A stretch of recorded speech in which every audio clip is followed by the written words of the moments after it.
ఎందుకంటే ఒక మహానుభావుడు సాధన చేసిన చోటుకి వెళితే మనకు కొంత శ్రమ తప్పుతుందండి. ఇది ఎలాంటిదంటే 10 మంది నడిచి వెళ్ళారనుకోండి, దుర్గమైన అరణ్యంలో కూడా రోడ్డు ఏర్పడుతుంది, అవునా లేదా?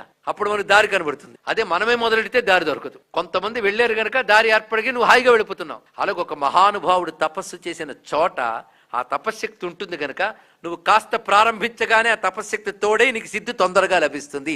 అందుకు క్షేత్రాలకు వెళ్ళాలి, అందుకు తీర్థాలకు వెళ్ళాలి. నీ ఇంట్లో చేసిన దానికి నీ శక్తి నీదే. అదే అరుణాచలం వెళ్ళో రమణాశ్రమం చూసో, రమణుల వారు మసలిన చోటు, ఆ మహానుభావుడు ఉన్నాడు కనుక దానికో శక్తి. కాంచి యతీంద్రుడు చంద్రశేఖరేంద్ర శాస్త్రి స్వామి నడయాడితే ఆ చోటుకు నువ్వు చేరగా నీకు సిద్ధి వస్తుంది. ఎందుకు? ఆ మహానుభావుడు అంతసేపు ఉన్నాడు గనక. అంతేకాదండి, అవధూతుల సిద్ధ పురుషులు గోదోహన కాలం ఒక చోట నిలబడితే ఆ చోటు క్షేత్రం అవుతుందన్నారు. గోదోహన కాలము అంటే ఆవు పాలు పితికినంత సేపు అని అర్థం. ఇక్కడ ఆ నిలబడితే చోటు క్షేత్రం అయిపోతుందిట. అలాంటిది ఒక మహానుభావులు కూర్చొని అంతకాలం తపస్సు చేశారంటే ఇంకా చోటు క్షేత్రం కాక ఏమవుతుంది?